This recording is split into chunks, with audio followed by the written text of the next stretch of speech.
Hi, ഇന്നത്തെ recipe എന്ന് പറഞ്ഞാൽ പന്നീർ റോസിൻ്റെ മൃദുവായ സുഗന്ധവും അതുപോലെ തന്നെ പാലിൻ്റെ തണുപ്പും ഒക്കെ ചേർന്ന ഒരു അടിപൊളി കൂൾ ഡ്രിങ്ക് ആണ്. റോസ് മിൽക്കാണ്. കുട്ടികൾക്ക് പോലും വീട്ടിലുണ്ടാക്കി കുടിക്കാൻ പറ്റുന്ന ഒരു ഡ്രിങ്കാണിത് കേട്ടോ. നല്ല കൂളിംഗ് ആയിട്ടുള്ള ഡ്രിങ്കാണ്. അതുപോലെ തന്നെ കടകളിലൊന്നും അങ്ങനെ കണ്ടുവരാത്ത ഒരു ഐസ്ക്രീം ഫ്ലേവറാണ് റോസ്.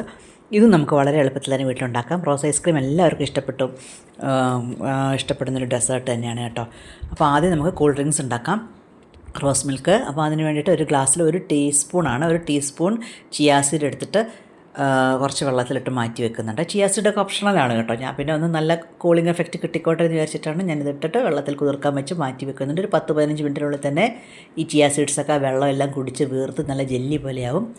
പിന്നെ അതവിടെ മാറ്റി വെക്കുക. അത് റോസിൻ്റെ സിറപ്പാണ് ഞാൻ ഇതിന് വേണ്ടി ഉപയോഗിക്കുന്നത്. ഞാൻ ഈ ബ്രാൻഡിൻ്റെ സിറപ്പാണ് വാങ്ങിച്ചിരിക്കുന്നത്. ഈ ബേക്കിംഗ് സാധനങ്ങളൊക്കെ കിട്ടുന്ന കടകളിലൊക്കെ കിട്ടും കേട്ടോ. ചില സൂപ്പർ മാർക്കറ്റുകളിലൊക്കെ ഇത് അവൈലബിൾ ആണ്. ഞാനൊരു റോസ് മിൽക്ക് എടുത്തിട്ട് ഒന്ന് ഗ്ലാസ് ഡെക്കറേറ്റ് ചെയ്യാൻ നോക്കിയതാണ്. പക്ഷേ അത് പാലൊഴിച്ചപ്പോൾ അതെല്ലാം കലങ്ങിപ്പോയി. അപ്പോൾ ഡെക്കറേഷൻ അത്ര ശരിയായില്ല, ഫ്ലോപ്പായിപ്പോയി. എന്നാലും സാരമില്ല. അപ്പം ഈ റോസ് മിൽക്ക് ഉണ്ടാക്കുമ്പോൾ നമുക്ക് എത്ര സിറപ്പ് ചേർക്കണം എന്നുള്ളത് നമ്മൾ ആദ്യം ട്രൈ ചെയ്ത് നോക്കണം കേട്ടോ. കാരണം പാലിൻ്റെ അളവും റോസ് മിൽക്കിൻ്റെ എന്താ പറയുക റോസ് സിറപ്പിൻ്റെ കോൺസെൻട്രേഷനും കൂടി ഡിപ്പെൻഡ് ചെയ്തിരിക്കും. ഞാനിതിലേക്ക് ഏതാണ്ട് 1.5 ടേബിൾ സ്പൂണാണ് റോസ് സിറപ്പ് ഒഴിച്ചിരിക്കുന്നത്. എന്നിട്ട് പഞ്ചസാര വേണമെങ്കിൽ ഇട്ട് കൊടുക്കാം. ഞാൻ പക്ഷേ പഞ്ചസാര ഇട്ടിട്ടില്ല കേട്ടോ. നിങ്ങൾക്ക് മധുരം കൂടുതൽ വേണമെന്നുണ്ടെങ്കിൽ പഞ്ചസാര ഇടാവുന്നതാണ്. അപ്പോൾ ഇനി അല്ലെങ്കിൽ ഷുഗർ സിറപ്പ് ഒഴിച്ചാലും മതി. ഇനി ഞാൻ അതിലേക്ക് ചിയാ സീഡും കൂടി ഇട്ട് കൊടുത്തു. ബാക്കി തണുത്ത പാലാണ് ഒഴിക്കേണ്ടത്. ഐസ് ക്യൂബ്സ് ഉണ്ടെങ്കിൽ ഐസ് ക്യൂബും കൂടി ഇടാം കേട്ടോ. നല്ല തണുത്ത പാലാണ് ഒഴിച്ചിട്ട് നന്നായിട്ടൊന്ന് ഇളക്കുക.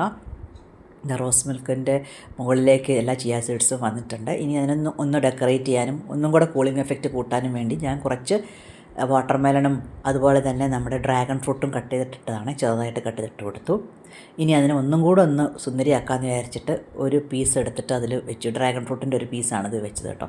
കണ്ടല്ലേ, കുടിക്കാൻ തോന്നില്ലേ? ഇപ്പോൾ കാണുമ്പോൾ തന്നെ എന്തൊരു തണുത്ത നല്ല റോസ് മിൽക്കാണെന്നറിയാമോ? അപ്പം ഈ സുന്ദരിയെ ഒന്നും കൂടെ അതിസുന്ദരിയാക്കാൻ വേണ്ടിയിട്ട് ഞാൻ കുറച്ചുകൂടി കാഷ്യൂ നട്ട്സും ബദാമും പിസ്തയൊക്കെ ചെറുതായിട്ട് ക്രഷ് ചെയ്തു. അതുപോലെ തന്നെ റോസ് പെറ്റൽസും ക്രഷ് ചെയ്തിട്ട് കേട്ടോ. റോസ് പെറ്റൽസും കടയിൽ വാങ്ങിക്കാൻ കിട്ടുന്നതാണ്, എഡിബിളായിട്ടുള്ളത്.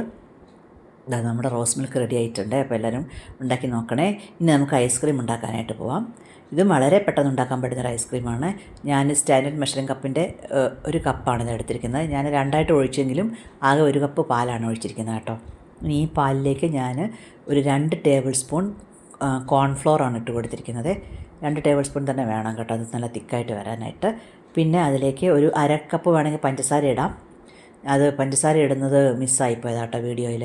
പിന്നെ ഞാൻ ഇട്ടില്ല രണ്ടാമത് കൊണ്ട്. ഓക്കെ, അപ്പോൾ ഇനിയിപ്പോൾ 2 ടേബിൾ സ്പൂൺ എന്താ പറയുക സിറപ്പും കൂടെ അതിലേക്ക് ആഡ് ചെയ്തിട്ടുണ്ട്, റോസ് സിറപ്പ്. അപ്പോൾ തന്നെ കളറായി കഴിഞ്ഞു. വേറെ കളറൊന്നും ഇതിൽ ആഡ് ചെയ്യേണ്ട ആവശ്യമില്ല. 2 ടേബിൾ സ്പൂൺ ഇത്രയും മെഷർമെൻറ്റിന് കറക്റ്റായിരുന്നു കേട്ടോ ടേസ്റ്റൊക്കെ. പിന്നെ ഒന്നും കൂടെ ഫ്ലേവർ എൻഹാൻസ് ചെയ്യണമെന്നുണ്ടെങ്കിൽ എസൻസ് ചേർക്കാവുന്നതാണ്. അപ്പോൾ ഇത് സ്റ്റൗവിലേക്ക് വെച്ചിട്ട് കട്ടകളൊന്നും ഇല്ലാതെ നന്നായിട്ട് ഇളക്കിയതിന് ശേഷം വേണം സ്റ്റൗവിൽ വെക്കാനായിട്ട്. പെട്ടെന്ന് കട്ടി പിടിക്കും ഈ എന്താ പറയുക നമ്മുടെ കോൺഫ്ലോർ. അപ്പം അത് സ്റ്റൗവിലേക്ക് വെച്ചിട്ട് മീഡിയം ടു ലോ ഫ്ലെയിമിൽ എപ്പോഴും വെക്കാവൂ. അതുപോലെ എസൻസ് ഒഴിക്കുകയാണെങ്കിൽ ഞാൻ 1-2 ഡ്രോപ്പ് എസൻസാണ് ഒഴിക്കുന്നത് കേട്ടോ.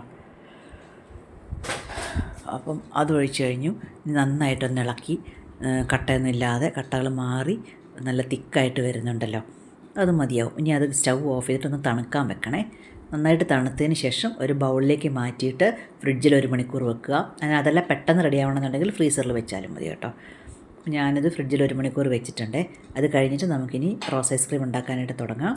അതിന് വേണ്ടിയിട്ട് ഞാനൊരു വലിയ ബേസിൻ എടുത്തിട്ടുണ്ട്. അതിലേക്ക് കുറച്ച് ഐസ് വാട്ടറാണ് ഒഴിക്കുന്നത്. ഐസ് ക്യൂബ്സ് ഉണ്ടെങ്കിൽ അത് എടുക്കാവുന്നതാണ്. ഏതായാലും റോസ് ഫ്ലേവറുള്ള സാധനങ്ങളെല്ലാം ഉണ്ടാക്കും. അപ്പോൾ റോസ് ബൗൾ തന്നെ ഇരിക്കട്ടെ എന്ന് വിചാരിച്ചു. ഈ ബൗളും ഞാൻ ഫ്രിഡ്ജിൽ വെച്ചതാണ് കേട്ടോ. അതിലേക്ക് ഞാൻ ഈ വിപ്പിംഗ് ക്രീം യൂസ് ചെയ്യുവാണ്.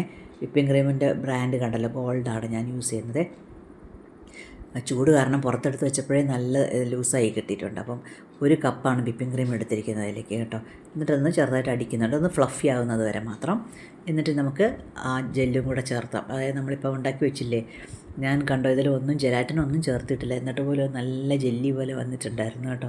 നമ്മൾ ഫ്രിഡ്ജിൽ വെച്ചിരിക്കുന്ന മിക്സ്ചർ അതെടുത്ത് ഇതിലേക്ക് ഇട്ടു. ഇനി നന്നായിട്ടൊന്ന് ബീറ്റ് ചെയ്തെടുക്കുക. അത് നന്നായിട്ടൊരു ടെക്സ്ചറൊക്കെ മാറി വരുള്ളതാ കണ്ടോ. ഇതുപോലെ ഒരു ടെക്സ്ചറായി വരുമ്പോഴത്തേക്കും മതിയാക്കാം. കൂടുതലിട്ട് അടിച്ച് ചൂടുകാലം ആകുമ്പോഴത്തേക്കും ചിലപ്പം അത് വീണ്ടും വെള്ളം പോലെ ആവാൻ ചാൻസ് ഉണ്ട് നമ്മുടെ വിപ്പിംഗ് ക്രീം. അപ്പോൾ ഇത് മതി. ഇനി അതിലേക്ക് ഒരു ടേസ്റ്റിന് വേണ്ടിയിട്ട് ഈ നേരത്തെ പറഞ്ഞ പിസ്ത, ബദാം, കാഷ്യൂ ഫ്ലേവറും കാഷ്യൂ എന്താ പറയുക ചെറുതായിട്ട് ക്രഷ് ചെയ്തതും പിന്നെ നമ്മുടെ റോസ് പെറ്റൽസാണ് ഇട്ടിരിക്കുന്നത്. ഡ്രൈഡ് റോസ് പെറ്റൽസാണ്, അത് ക്രഷ് ചെയ്തിട്ടിട്ടതാണ്. കൈ കൊണ്ട് ഞാൻ ക്രഷ് ചെയ്തേ ഉള്ളൂ. എന്നിട്ട് ഇനി അതൊരു എന്താ പറയുക കണ്ടെയ്നറിലേക്ക് മാറ്റുവാണ്. ഫ്രിഡ്ജിൽ വെക്കാനുള്ള കണ്ടെയ്നർ നല്ല ക്ലീൻ ആയിരിക്കണം, വെള്ളമൊന്നുമില്ലാതെ തുടച്ച കണ്ടെയ്നറിലേക്ക് ഇത് മാറ്റി. പിന്നെ കണ്ടെയ്നർ ഫുള്ള് വെക്കാതിരിക്കുന്നതാണ് നല്ലത് കേട്ടോ. കണ്ടെയ്നർ ഫുള്ള് വെക്കുമ്പോൾ അതിൻ്റെ അടപ്പിലൊക്കെ പറ്റി പുറകെ പോകും. അപ്പം അതിൻ്റെ ഒരു 1/4 ഭാഗത്തോളം വെക്കുന്നുണ്ട്. എന്നിട്ട് ഒന്ന് തട്ടി കൊടുക്കണം, കൈ കൊണ്ട് 2 കൈ കൊണ്ട് ഒന്ന് ടാപ്പ് ചെയ്ത് കൊടുക്കണം, അതൊന്ന് ഷേപ്പായി വരാനും എല്ലാം കൂടെ. എന്നിട്ട് വീണ്ടും ഇതിനൊന്ന് ഡെക്കറേറ്റ് ചെയ്യാനായിട്ട് ആദ്യം വന്ന് ഇട്ടതാണ് കുറച്ച്, എന്നാലും ഇതിൻ്റെ മുകളിൽ കുറച്ചും കൂടെ ഒരു ഭംഗിക്ക് ഇരിക്കട്ടെ എന്ന് വിചാരിച്ചിട്ട് വീണ്ടും നട്ട്സൊക്കെ ഉണ്ടായിരുന്നു ബാക്കി, അപ്പോൾ അതെല്ലാം കൂടെ ഒന്ന് ഇട്ട് കൊടുത്തു. റോസ് പെറ്റൽസും ഒക്കെ ഉണ്ടായിരുന്നു. റോസ് പെറ്റൽസ് ഒരുപാട് ഇടണ്ട കേട്ടോ. ഞാനിത് ചെറിയ ക്രഷാണ്, അതുകൊണ്ട് കാണുമ്പോൾ ഒരുപാടായിട്ട് തോന്നുമെങ്കിലും കുറച്ചെടുത്തിട്ട് ക്രഷ് ചെയ്തെടുത്തതാണ് ഈ റോസ് പെറ്റൽസ്. അപ്പോൾ അതെല്ലാം കൂടെ ഒന്നിട്ട് ഡെക്കറേറ്റ് ചെയ്തുകൊണ്ടിരിക്കുകയാണ്. ഈ ഫ്ലേവർ ഒന്ന് കഴിച്ച് നോക്കണം കേട്ടോ. ഇതുവരെ കഴിക്കാത്തൊരു റോസ് ഐസ്ക്രീം, നല്ല അടിപൊളി ഫ്ലേവറാണ് കേട്ടോ ഇത്. ഞാനിപ്പോൾ ഇവിടെ ഇടയ്ക്ക് ഉണ്ടാക്കാറുണ്ട്. എനിക്കത് ഒരുപാട് ഇഷ്ടപ്പെട്ടു ഈ ഫ്ലേവർ. നമ്മൾ കടയിൽ നിന്ന് വാങ്ങുന്നതിനേക്കാളും നല്ല ഹെൽത്തി ആയിട്ടുള്ള പാലും ഒക്കെ തന്നെയാണ് നമ്മൾ യൂസ് ചെയ്യുന്നത്. അപ്പോൾ റെഡി ആയിട്ടുണ്ട്. ഇനി നമുക്ക് അടച്ച് ഫ്രീസറിൽ ഓവർനൈറ്റ് വെക്കാം. ഫ്രീസർ ഇടയ്ക്കിടയ്ക്ക് തുറന്ന് നോക്കരുത് ഇത് വെച്ചതിന് ശേഷം, അതുകൊണ്ടാണ് ഓവർനൈറ്റ് വെക്കാൻ പറഞ്ഞത്.